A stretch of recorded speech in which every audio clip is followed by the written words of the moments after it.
Billionaire sees his Maid'S twins sleeping on the street and changes their life. Sterling Harrison had just left a meeting that would seal yet another million-dollar deal when his life changed forever. What he saw beside his office building left him speechless and made his world come crashing down. It was nearly 11 at night when he spotted two small figures huddled together under the awning of the neighboring building. Two identical boys, no older than 7, were sleeping holding on to each other, wearing pajamas he recognized immediately. The boy in blue and his brother in beige were there, vulnerable, while the city continued its frantic pace around them. Sterling felt his heart race. Those were the sons of Martha, his housekeeper for the past 3 years. The woman who arrived every day at 6 in the morning, immaculate, always smiling, had never caused a single problem.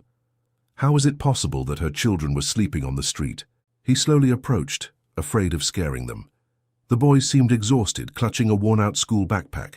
In the pocket of one, Sterling noticed a folded piece of paper sticking out. Carefully, he saw it was a note with a handwritten address. His own address.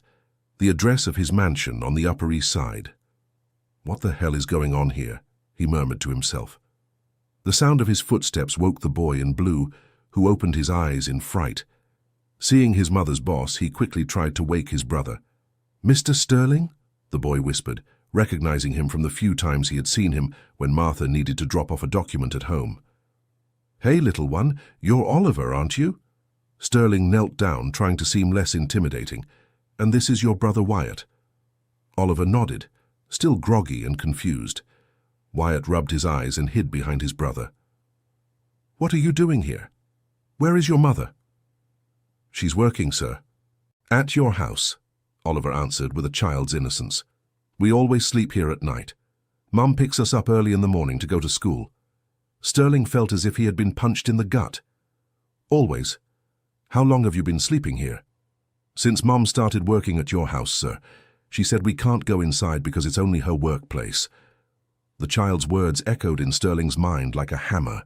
3 years, for 3 whole years, while he slept comfortably in his king-size bed, his housekeeper's children spent their nights on the street. "And you don't have anywhere to live?" he asked, already dreading the answer. Oliver looked at his brother before answering. "We used to live in a tiny room, but the owner sold it. Mum said we'll have a new house soon, but for now it's just here." Sterling ran his hand over his face, feeling the weight of guilt. How had he not noticed? How could a mother hide such hardship so perfectly? "Listen, you're coming with me now." "I'll take you home." "You can't, sir." Oliver shook his head. "Mum said we can only go if she comes along. But you can't stay here on the street, it's dangerous. We take care of each other, and Uncle Arthur from the bakery over there keeps an eye on us." Wyatt finally spoke, pointing to the shop across the street which was still open. Sterling looked in the direction indicated and saw a middle-aged man sweeping the sidewalk, occasionally glancing toward the boys. When their eyes met, the baker nodded discreetly. A mix of anger and admiration swept over Sterling. Anger at himself for being so blind, and admiration for Martha, who managed to keep her children safe even in such adverse circumstances. "At least let me buy you something to eat," he said, pulling his wallet out of his pocket. "No need, sir." "Mom left a sandwich for us." Oliver showed a small bundle wrapped in aluminum foil inside his backpack. Sterling watched the care with which the boy stored the food, as if it were the most precious treasure in the world. It probably was. "All right, but I want you to keep my phone," he said, writing the number on a piece of paper. "If you need anything, call me, okay?" The boys agreed, and Sterling walked away with a heavy heart. He drove to his mansion in a state of shock, 1,000 questions hammering in his head. Dear listener, if you're enjoying the story, feel free to leave a like and especially subscribe to the channel. It really helps us who are just starting out. Now, continuing. Arriving home, Sterling went straight to the maid's quarters in the back of the property. He knocked lightly on the door, knowing that Martha would have been asleep for only a short while. She always clocked in at 6 in the morning, which meant she had to wake up at 5 to pick up her kids and take them to school before starting work. "Mrs. Martha?" he called softly. The door opened and she appeared in a robe, her eyes still heavy with sleep. "Mr. Sterling, did something happen?" she asked worriedly. "I need to talk to you. Can you come with me to the living room?" Martha nodded, visibly nervous. They walked in silence to the spacious living room of the mansion, where Sterling offered her an armchair to sit in. She preferred to stand. "Mrs. Martha, where are your children now?" The question hit the woman like a lightning bolt. She turned pale and began to stammer. They are safe, sir. They're sleeping under the building's marquee on Fifth Avenue, aren't they?" Martha collapsed into the armchair, covering her face with her hands. Her shoulders trembled and Sterling heard muffled sobs. "Please, Mr. Sterling, don't fire me," she begged through tears. "I work well. I've never caused any trouble. My boys won't be in the way, I promise." "Mrs. Martha, why didn't you tell me? Why didn't you ask for help?" She lifted her tear-streaked face. "What were you going to do? Give me a raise I couldn't ask for? Lend me money I can't pay back? Mr. Sterling, you're a good boss, but this isn't your problem. It's mine." "How long have they been sleeping on the streets?" "Ever since I started working here," and she confessed in a low voice. "Their father, he disappeared when he found out they were twins, said he couldn't afford to support 2 kids. I tried to stay in the town where I lived, but I couldn't find work. A friend told me about this job here in New York City." Sterling sat down in the armchair next to her. "And you came without having a place to stay?" "I thought it would be temporary, that I'd soon save enough to rent a place, but," she sighed, "the salary barely covers food, school, transportation. There's nothing left." "Why didn't you ask for an advance?" "And how would I pay it back?" "Mr. Sterling, I'd make minimum wage or a bit more working anywhere else. You already pay me well. I can't ask for more." Martha's honesty and dignity impressed Sterling. Even in her toughest situation, she didn't feel entitled to ask for more than she thought was fair. "And how does it work? How do you manage?" "I work until 6 in the evening, pick them up from school, bathe them at the school itself. We buy something for dinner on the street and they sleep there. At 5 in the morning I go get them. We have breakfast at a diner. I drop them off at school and I come to work. And on weekends, we stay together. There are some benches in the square that are more comfortable. When it rains, we stay at the bus terminal." Sterling did the math in his head. Martha slept at most 3 hours a night, worked 6 days a week, and still took care of 2 small children. It was humanly impossible to keep up that pace for long. "Mrs. Martha, that's going to change from now on." She looked at him with fear. "Are you going to fire me?" "No, your children are going to live here." "Mr. Sterling, I can't accept charity. It's not charity, it's common sense. You've been an exemplary employee for 3 years. You deserve dignified working conditions, and that includes having your children safe." Martha shook her head. "I can't accept it. It's not right." "What's not right is that I've been so selfish for 3 years," Sterling said as he stood up. "You're coming with me to get the boys now. They're sleeping here tonight. And tomorrow. And the day after. Mr. Sterling, your friends, your family, they'll find it strange. I don't want to cause trouble. The problems are mine to solve. Let's go get Oliver and Wyatt." Martha tried to argue further, but Sterling was already grabbing his car keys. During the drive to the city center, she shared more details of her story. She had been an English teacher in a small town in West Virginia. When she got pregnant with the twins, their father, who was married, disappeared from town. She managed to support herself by giving private lessons until the boys turned 4. Then the school where she worked closed due to the region's economic crisis. "I tried everything there, Mr. Sterling. I sold snacks, I cleaned houses, I took care of the elderly. But in a small town, opportunities are limited, and I wanted my children to study, to have a future." "And why New York City?" "My friend Dolores had been working as a housekeeper here for years. She said there were more opportunities here. She lined up some interviews for me. When you hired me, it felt like a gift from God." "Even though you had to leave the boys on the street," Martha sighed. "Mr. Sterling, in my town they would have starved. Here at least they eat, they study, they have a future. It's a sacrifice worth making." Arriving downtown, they found the boys still asleep in the same spot. The baker Arthur was closing up shop and waved to Sterling. "Good evening, you must be Martha's boss," the man said, approaching. "I'm Sterling, and you're Arthur, the one who looks after the boys. I do what I can. They're good kids, polite, smart. Their mother did a fine job. How long have you known about the situation?" Arthur scratched his graying beard. "Since the first day they showed up here. At first I thought it'd be just for a few days. When I saw it was going to continue, I started keeping an eye out. They know that if some creep shows up, they just have to yell, and I can hear them from inside. And nothing's ever happened. A few drunks came by once or twice, but nothing serious. The boys are clever. They know how to hide. Sterling felt a knot in his chest, imagining 2 7-year-old children having to know how to hide on the street. Martha gently woke her children. "Oliver, Wyatt, wake up. You're going home today." "To a real home, Mom?" Wyatt asked, still drowsy. "You're going to stay at the house where Mom works for a few days," she explained, avoiding promising something she wasn't sure she could keep. The drive back was quiet. The boys fell asleep in the back seat of the car, and Martha stared out the window with a thoughtful expression.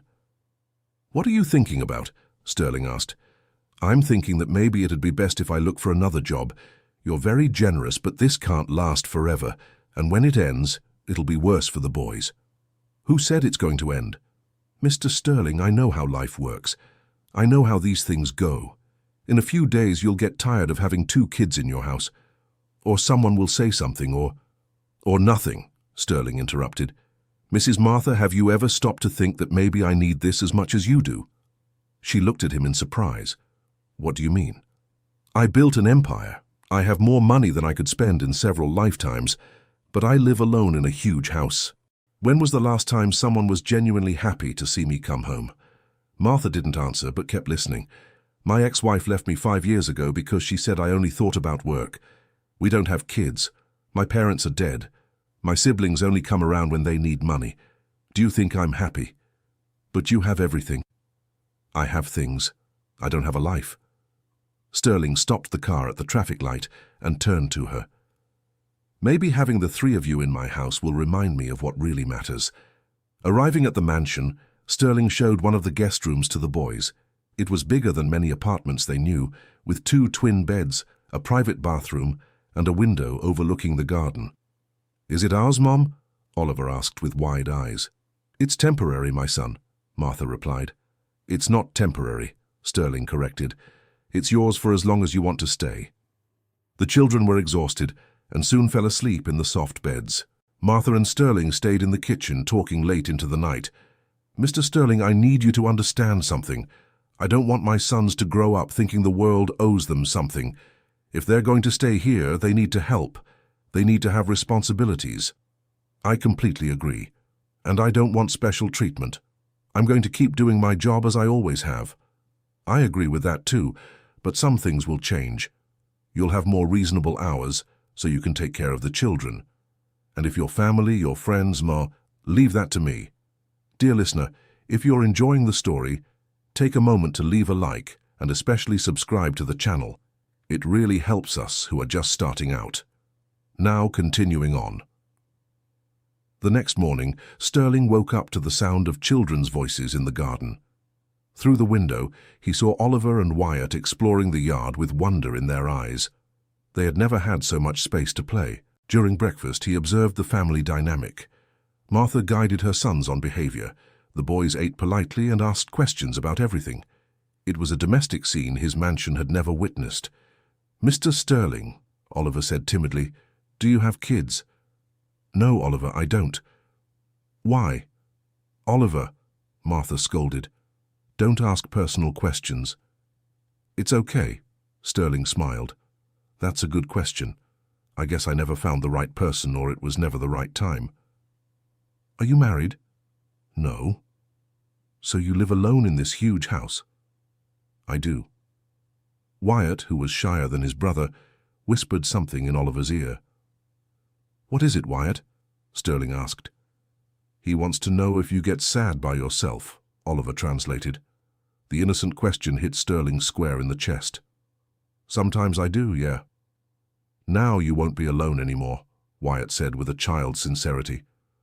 Martha took the boys to school and came back to start work. Sterling had a normal morning of meetings, but his mind was focused on the new reality of his home. Around 3 in the afternoon, he received a call from the boys' school. "Mr. Sterling, this is the school. There's been a problem with Oliver and Wyatt." Sterling's heart raced. "What kind of problem?" "Nothing serious, but we need someone to come pick them up. Their mother isn't answering the phone." I'm on my way. Sterling cancelled his meetings and went to the school. He found both boys sitting in the principal's office, heads down. What happened? He asked the principal. The boys got into a fight during recess. Some kids were teasing them, saying they were poor and slept on the street. Oliver tried to defend his brother and ended up pushing a classmate.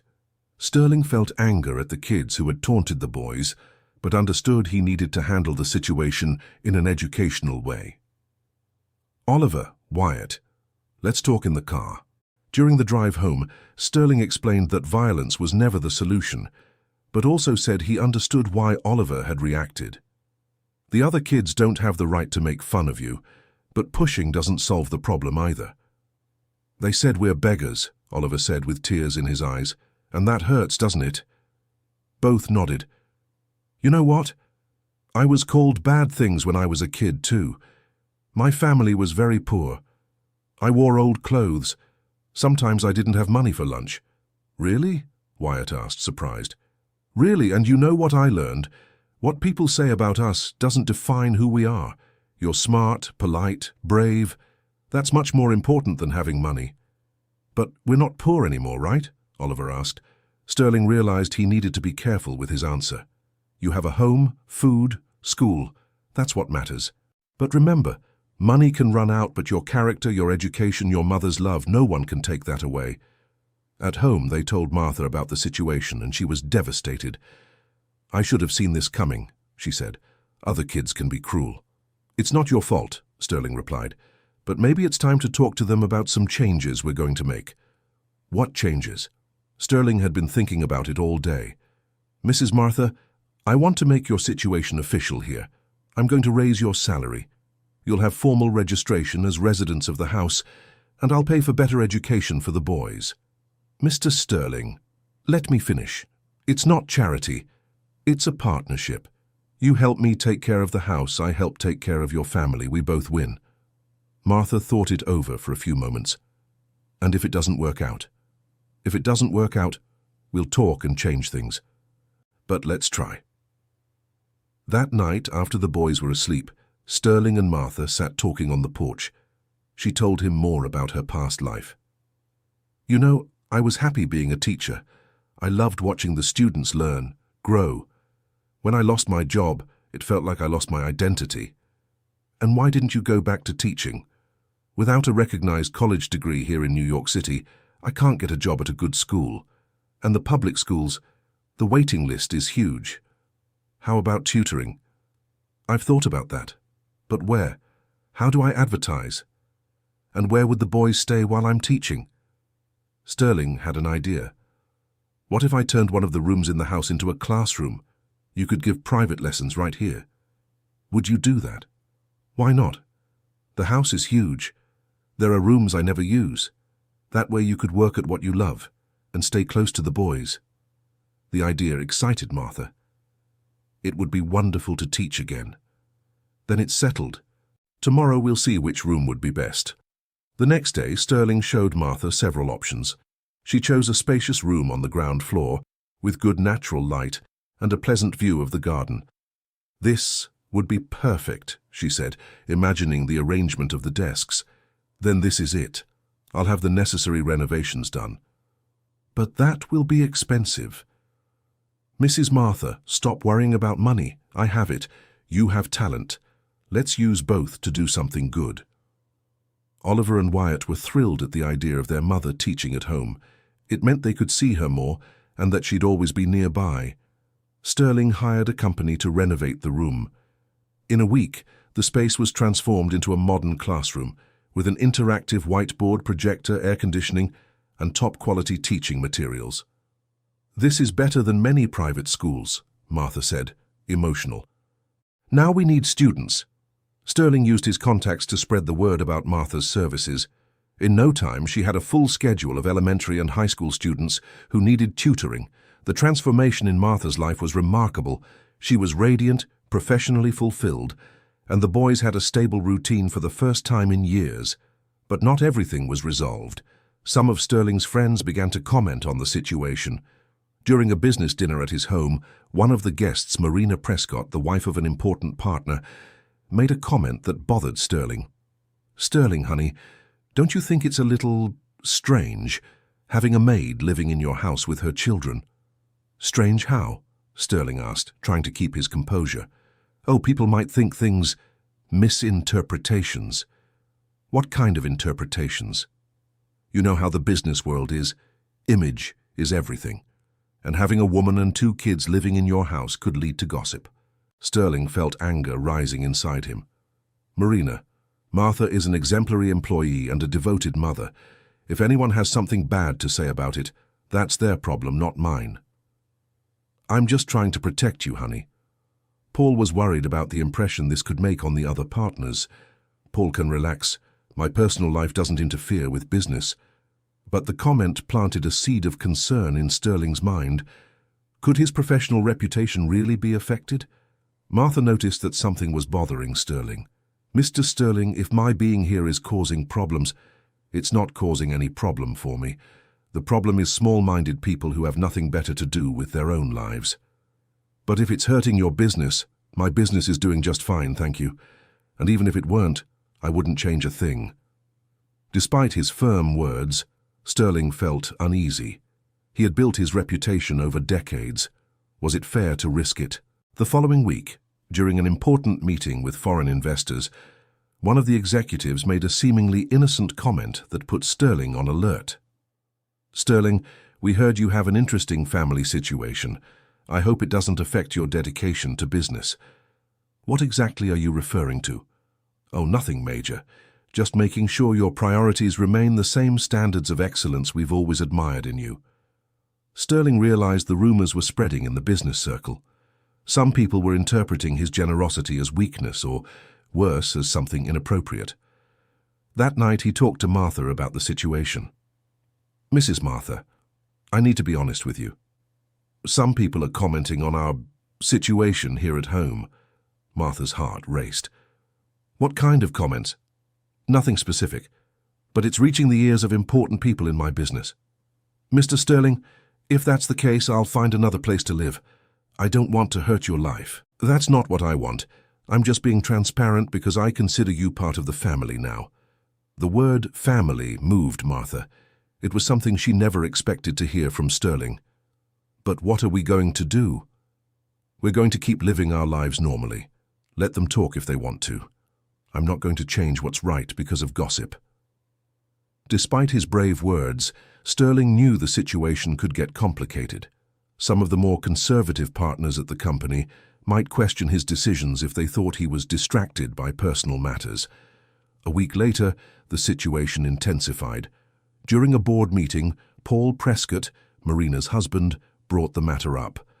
Sterling, we need to talk about your domestic situation. My domestic situation is none of the company's business. If it's affecting your professional image, it becomes our business. And how is it affecting my professional image? People are talking, Sterling. They say you're losing focus, that you're getting too emotionally involved in things that aren't your concern. Things like helping a family in need. Things like mixing your personal life with your professional life in a way that's inappropriate. Sterling slammed his fist on the table. Paul, be clear. What exactly are you implying? I'm not implying anything. I'm saying your reputation might be called into question, and that affects all of us. My reputation is built on decades of honest work and exceptional results. If some small-minded people want to gossip, that's their problem. Sterling, be reasonable. A young, beautiful woman living in your house. Stop right there. Sterling stood up furious. Martha is a dignified woman, a devoted mother, and a competent professional. If you or anyone else has dirty thoughts about that, the problem is in your minds, not the situation. The atmosphere in the room grew tense. The other partners watched in silence. Mr. Director, said Eleanor Vance, the only woman on the board, I fully support Sterling's position. A company that cares about social and human issues is aligned with modern values of corporate responsibility. Thank you, Eleanor. Sterling took a deep breath. I want to make this clear to everyone. My personal life does not interfere with my professional ability. Our results continue to be excellent. Our clients are satisfied. Our company is growing. If anyone has a problem with my personal decisions, they can file a motion of no confidence. Otherwise, I suggest we get back to what really matters." The meeting continued in a heavy atmosphere, but none of the partners had the courage to directly question Sterling's leadership. Arriving home, Sterling found Martha helping the kids with their homework at the kitchen table. The domestic scene immediately calmed him down. "How was your day?"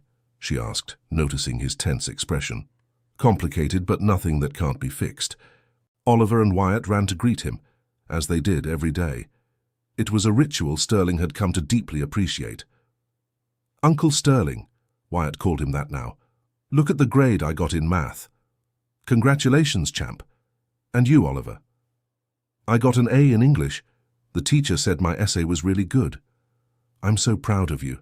You're going to be great men." During dinner, Sterling watched this family that had become part of his life. Martha guided the boys on table manners. They told stories from school, asked questions about the adult world. It was everything he had always wanted and never knew. After the kids went to sleep, Martha served him coffee on the porch. "Mr. Sterling, I notice something's bothering you. Does it have to do with us?" Sterling hesitated but decided to be honest. "Some people are making comments about our situation here." "What kind of comments?" "Nothing specific, but they question whether it's appropriate for you all to live here." Martha lowered her head. "I knew this would happen." "You did?" "Mr. Sterling, I'm not naive. I know how the world works. A wealthy single man with a housekeeper living in the house. People are going to talk." "Does that bother you?" "It bothers me for you. You've been very generous to us. I don't want this to backfire on you." "Martha," he called her by name without the Mrs. "I want you to understand something. What we have here is special. You brought life to this house. Oliver and Wyatt remind me of what really matters. And you make me want to be a better person." Martha looked at him in surprise. "Mr. Sterling." "Sterling. Just Sterling." "Sterling, I don't want you to have trouble because of us. The only troubles I have are with prejudiced people who can't see beyond appearances, and that's not my problem. But your business, my business will continue, and if some partners have a problem with my values, maybe it's time to rethink a few partnerships."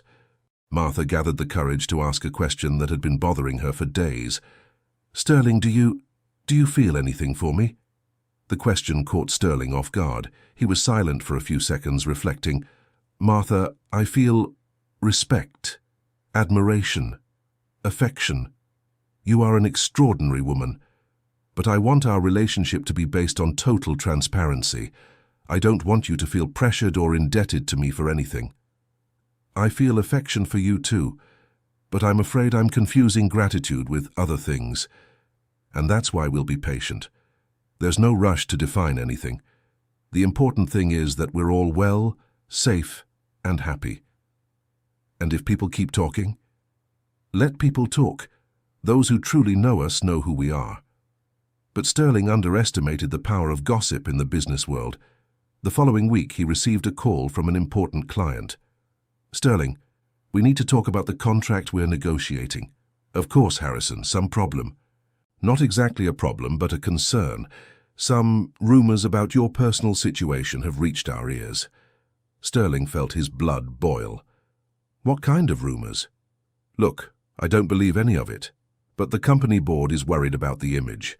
They want assurances that you're focused on the business." "Harrison, our results speak for themselves. When have I ever failed to deliver what I promised?" "Never, Sterling. That's why I'm giving you this information confidentially. Sort out this issue, whatever it is, and we'll continue as always." "What issue, Harrison? Helping a needy family? Having human values beyond profit?" "Sterling, you know how the corporate world works. Image is everything. I'm just warning you as a friend." Sterling hung up the phone, frustrated. The situation was getting out of control. Dear listener, if you're enjoying the story, feel free to leave a like and especially subscribe to the channel. It really helps us who are just starting out. Now continuing, that afternoon, Sterling made a drastic decision. He called a meeting with all the company partners. "Gentlemen, I want to talk about the rumors circulating about my personal life." An uncomfortable silence filled the room. "Apparently, Some of you are concerned about the fact that I offered housing to an employee and her children. You want to know if this affects my professional ability. Paul Prescott shifted in his chair. So I'll clarify everything once and for all. Martha Jenkins has worked for me for 3 years. She's an exemplary professional, a dedicated mother, and a person of impeccable character. When I found out her children were sleeping on the streets because she had no place to live, I offered them housing in my home. Sterling, Paul began to speak. Let me finish, Paul. Besides housing, she now also gives private lessons in a room I specifically adapted for that purpose. She earns her money honestly, raises her children with dignity, and contributes to society by teaching kids. Sterling paused and looked at each of those present. If any of you consider this a problem, if you think it compromises my leadership in this company, I'll accept a vote of no confidence, but I won't change my life to appease prejudices. Eleanor Vance was the first to speak up. Sterling, I admire your attitude. We need more socially conscious business people. Franklin Sterling, one of the oldest partners, also spoke. Sterling, you built this company from scratch. Your personal values have always been a differentiator. I don't see why we should change now. One by one, the partners voiced their support. Only Paul Prescott remained silent. Paul? Sterling asked directly. I think you're right, Sterling. I apologize for questioning your personal decisions. Thank you, Paul. I hope this puts the matter to rest once and for all. The meeting ended on a lighter note, but Sterling knew the gossip would linger for a while. At home, he told Martha about the meeting. Did you do this for us? She asked, emotional. I did it for myself too. I can't live a lie to please others. And if it hurts your business? Martha, a business that only thrives on prejudice isn't a business I want to keep. That night, after everyone was asleep, Sterling stayed alone on the balcony, reflecting on the changes in his life. 6 months ago, his biggest worry was closing another $1 million deal. Now he worried about Oliver and Wyatt's grades at school, about Martha's career dreams, about the happiness of this little family that had become the center of his life. Was he in love with Martha, or just craving family affection? These were questions he still couldn't answer. The following weekend, Sterling decided to do something special. He took Martha and the boys to an amusement park. It was the first time the children had visited such a place. The pure joy of Oliver and Wyatt on the rides was contagious. Sterling found himself laughing in a way he hadn't in years. Martha was also radiant, seeing her children happy. Uncle Sterling, you're the best uncle in the world, Wyatt shouted from atop the Ferris wheel. And you're the best math student I know, Sterling shouted back. At that moment, watching that scene, Martha was certain that what she felt for Sterling wasn't just gratitude, it was love. Real, deep love, based on admiration, respect, and affection. But did Sterling feel the same? And was it right to get romantically involved with her boss, even if he was the most generous man she'd ever known? During lunch at the park, Oliver asked a question that caught everyone off guard. Uncle Sterling, are you going to marry our mum? Martha almost choked on her soda. Sterling turned red. Oliver, she scolded. What kind of question is that? Well, at school everybody has a dad and a mum, and you two take care of us together. So I thought you were dating. Wyatt backed up his brother. It's true. You talk quietly on the balcony. You always ask how Uncle Sterling's day was. He always brings us gifts. Sterling and Martha exchanged glances, unsure how to respond. Kids, Sterling finally said, sometimes adults need time to understand their own feelings. How about we let things happen naturally? But you like each other, right? Oliver insisted. We like each other a lot, Martha replied. But there are different kinds of liking. What matters is that we're a family, just the way we are. A real family? Wyatt asked. A real family, Sterling confirmed.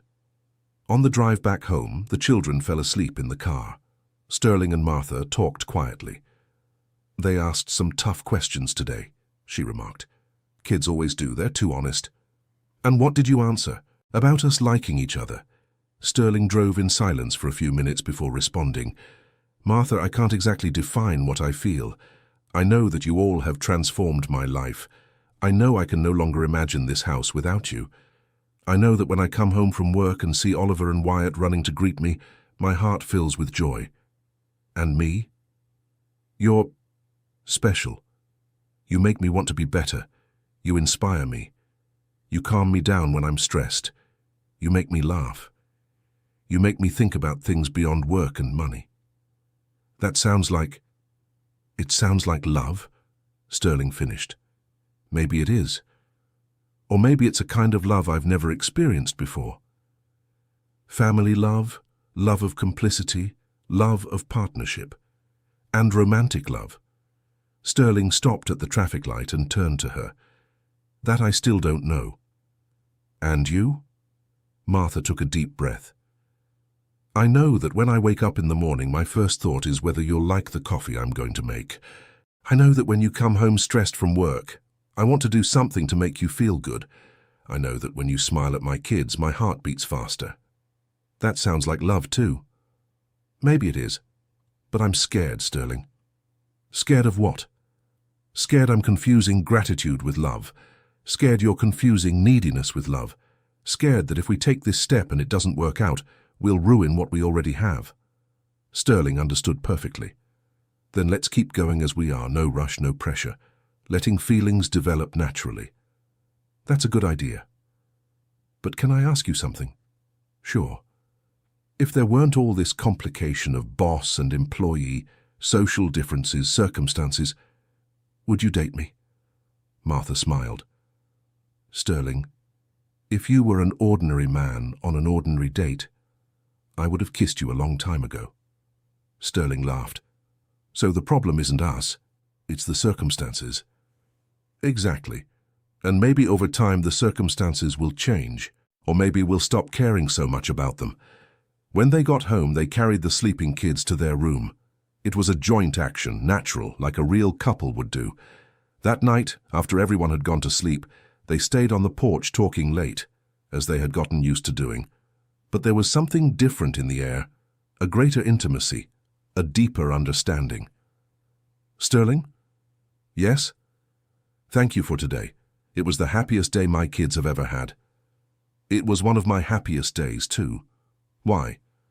Because I realized that family doesn't have to be defined by blood or an official piece of paper. Family is who's there, who cares, who makes someone else's day better. And are we family? We're family. The following Monday, Sterling arrived at the office with a different energy. His assistant, Brenda, noticed right away. Good morning, Mr. Sterling. You're in great spirits today. I am, Brenda. And you know what? I want you to set up a meeting with the Human Resources Department. I have an idea for the company. What kind of idea? We're going to create a support program for employees with housing difficulties, subsidized housing, on-site daycare, education assistance for employees' children. Brenda was surprised. That's an innovative idea, sir. It's a necessary idea. Happy and secure employees work better, and a company that takes care of its employees attracts the best professionals in the market. The meeting with HR was productive. Sterling presented a detailed plan of social benefits that would revolutionize the company. Mr. Sterling, said the HR director, this is going to require a significant investment. I know, and it will be worth every penny. I want our company to be a benchmark in corporate social responsibility. Will the board approve it? The board will approve it, and if anyone questions it, they can talk to me directly. At the end of the week, Sterling presented the project to all the partners. To his surprise, the reception was very positive.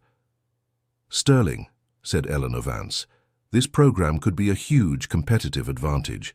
Companies with good social practices attract sustainable investors. Franklin Sterling agreed. And satisfied employees are more productive. The return on investment could be very good. Even Paul Prescott was enthusiastic. We can use this in our marketing campaign. A company with a conscience, human values. It's not marketing, Paul, Sterling interrupted. It's about doing the right thing. Of course, but it can be both. Sterling sighed but decided not to argue. The important thing was that the program would be approved. Back home, he told Martha and the boys the news. You created a social program at your company? Martha asked, impressed.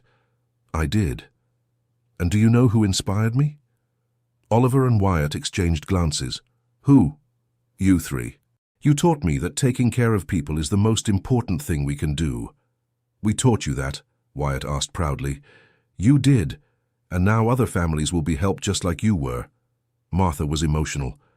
Sterling, you're multiplying the good you did for us. I'm trying. And you know what? I want you to coordinate the program. Me? You know the struggles families go through. You have experience in education. You have a way with people. You're the perfect person for the role. But I don't know anything about corporate management. That can be learned. What you have, heart, dedication, life experience, that can't be taught. Would it be an official position at the company? It would. With a fair salary, benefits, everything. Martha started crying with emotion. I can't believe this is happening. Believe it. You deserve it. More than that, the company needs you. Oliver and Wyatt celebrated as if they'd scored a goal in the World Cup. Our mum is going to work at a big company? Oliver asked.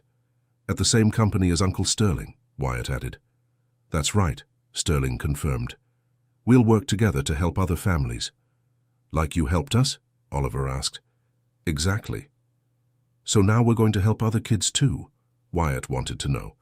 Yes, you can be ambassadors for the program. Tell your story to other children who are going through tough times. The idea excited the boys.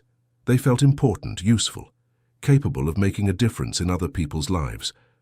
That night, after the kids went to bed, Sterling and Martha stayed on the porch, making plans for the social program. We'll need social workers, psychologists, educators, Martha listed, and a good physical space to welcome families. You're already thinking like an executive, Sterling smiled. I'm nervous. What if I can't do it? Martha, you raised two wonderful children in difficult circumstances. You kept your dignity and hope when everything seemed lost. You turned a room in my house into a thriving school. If that's not proof of competence, I don't know what is. Thank you for believing in me. Thank you for giving me a reason to be better. They sat in comfortable silence for a few minutes watching the stars. Sterling? Yes? Can I tell you something? Of course. When I was sleeping in that tiny room, knowing my kids were on the street, I dreamed of a day like today. A day when they'd have a home, a good school, a future. But I never imagined my life would change so much too. How do you feel? Happy, fulfilled, useful, and scared at the same time. Scared? Afraid I'll wake up and find out it's all a dream. Sterling got up and walked over to her. May I? Martha nodded. Sterling held her hands. Martha, this isn't a dream. This is your new reality. A reality you earned with hard work, dignity, and character. No one can take that away from you. She looked into his eyes and saw absolute sincerity. And you? How do you feel? Complete, Sterling answered without hesitation. For the first time in my life, I feel complete. There was something in the air in that moment. An energy, a connection. Sterling and Martha were close, looking into each other's eyes, hands intertwined. Slowly, Sterling leaned toward her. Martha didn't pull away. When their lips met, it was soft, sweet, full of tenderness and respect. It was just a quick kiss, but loaded with meaning. I'm sorry, Sterling pulled back. I shouldn't have. Don't apologize. Martha touched his face. I've wanted this to happen for a long time. Seriously, seriously, but now I'm even more scared. Why? Because now I have no doubt. I'm in love with you. Sterling smiled. And I'm in love with you. And now let's take it slow. Let's let our relationship grow naturally, without rushing, without pressure. And the boys? The boys already see us as a family. We're just making official what already exists. And work? Work is separate. During office hours, you're my employee, and I'm your boss.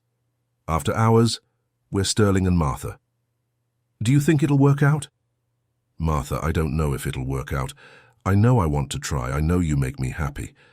I know I want to build a future with you and with Oliver and Wyatt. And if people talk, people will always talk. But now we know who we are and what we feel. That's what matters.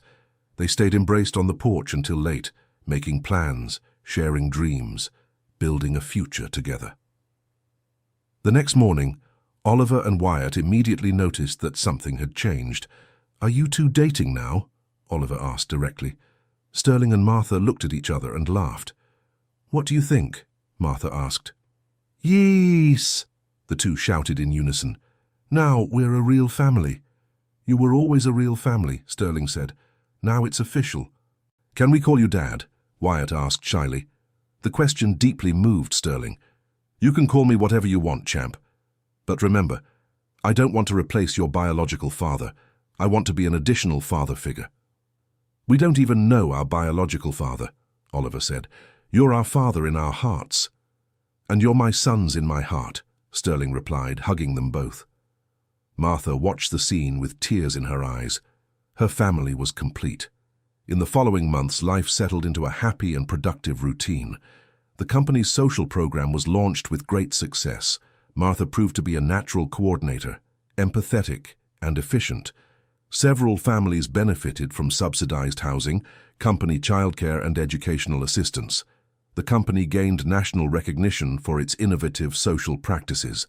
Oliver and Wyatt became junior ambassadors for the program, visiting schools and telling their story to inspire other children.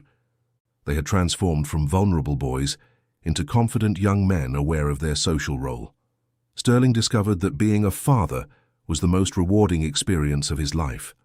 Helping with homework, attending school soccer games, giving advice about friendship, all of that was far more rewarding than closing million-dollar deals. And his relationship with Martha blossomed every day. They maintained a perfect balance between work and personal life, supporting each other through challenges and celebrating victories together. 1 year after their first meeting under the awning, Sterling arranged a special surprise. During a family dinner, he stood up and made a speech. "Oliver, Wyatt, Martha, you've changed my life in a way I never thought possible. You turned an empty house into a home full of love. You turned a man focused only on money into a man who understands life's true value." He pulled a small box from his pocket and knelt before Martha. "Martha Jenkins, will you marry me? Will you make official this family that already exists in our hearts?" Martha began to cry with emotion. "Yes, 1,000 times yes." Oliver and Wyatt jumped from their chairs, celebrating. "We're going to have a wedding. Mum is going to be Uncle Sterling's wife. And you're going to be my official sons," Sterling said, hugging the boys. "If you want, of course." "Of course we want," they replied in unison. The wedding was held 6 months later, in a simple but moving ceremony at the neighborhood church. Oliver and Wyatt were ring-bearers, proud of their new official family. Among the guests were many of the families helped by the company's social program. It was a celebration not only of the love between Sterling and Martha, but of the transformative power of compassion and generosity. During the party, Sterling made a special toast. 2 years ago, I was a rich but empty man. Today, I am a man rich in every sense of the word. Rich in love, in family, in purpose.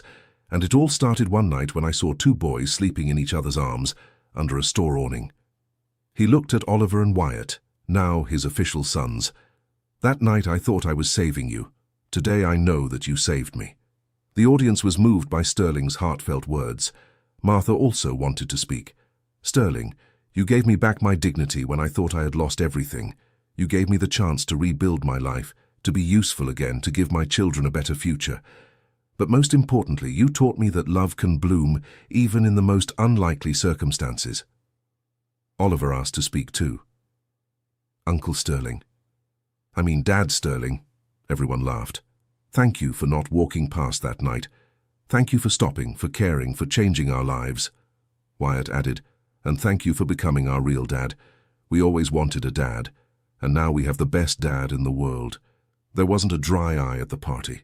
5 years later, Sterling and Martha were on the porch of their house, now truly a home, watching Oliver and Wyatt, now teenagers, playing in the yard with their cousins, children of other families helped by the program who had become close friends. "Do you regret anything?" Martha asked, snuggled into her husband's shoulder. "I regret taking so long to understand what really matters in life," Sterling replied. And you? I regret being so scared, thinking I didn't deserve good things. And now? Now I know we deserve all the happiness in the world, and that we built this happiness together, with love, hard work, and dedication. Oliver approached them. Dad, Mum, can I tell you something? Of course, son. Today at school the teacher asked us to write about our hero, and I wrote about both of you. Why? Martha asked. Because you taught me that a hero isn't someone with superpowers. A hero is someone who doesn't walk past when they see someone who needs help. A hero is someone who turns pain into strength. A hero is someone who teaches others to be heroes too. Wyatt joined the group. And I wrote that our family is proof that love doesn't have to come from blood. It can come from the heart. Sterling and Martha looked at each other, moved by their children's wisdom. You know what? Sterling said. You're both right. We are all heroes of our own stories. And our story proves that a simple act of compassion can change not just one life, but many lives. And that true love happens when you stop thinking only about yourself and start thinking about the well-being of others, Martha finished. As the sun set on the horizon, the Harrison Jenkins family stayed on the porch, grateful for the gift life had given them. A family built not by blood, but by love. A family that proved that sometimes what seems like the end can be just the beginning of the most beautiful story of our lives. Sterling looked at his wife and his sons and smiled. 7 years ago, he was the richest man in New York City in money, but the poorest in happiness. Today, he knew he was truly rich in love, in family, in purpose. And it all started one night when he decided not to walk past 2 children sleeping in each other's arms under a store awning, wearing pajamas he recognized immediately. Sometimes, the greatest treasures in life are disguised as problems we need to solve, and sometimes saving someone is actually saving yourself. Sterling discovered that his true wealth was never in the numbers of his bank account. It was in the laughter of the children in the garden, in his wife's smile when she woke up, in the feeling of coming home and being welcomed with genuine joy. He had found not only a family, but his true purpose, to be an instrument of transformation in people's lives, starting with his own. The company kept growing, the social program expanded to other cities, and Oliver and Wyatt grew into conscious and generous young men. But the most important thing was that this family had proven that love knows no social, economic, or circumstantial barriers. Love simply happens when 2 hearts decide to open up to each other, when 2 people decide to build something greater than their own limitations. And so, what began as a tragedy, 2 children sleeping on the street, turned into the most beautiful story of love and redemption that Sterling could have ever imagined. The end. Now tell us what you thought of this story. Do you believe that simple acts of compassion can truly change lives? Leave your opinion in the comments and share if you or someone you know has ever been through a similar situation. Your story could inspire others. Don't forget to like and subscribe to the channel for more emotional stories like this one.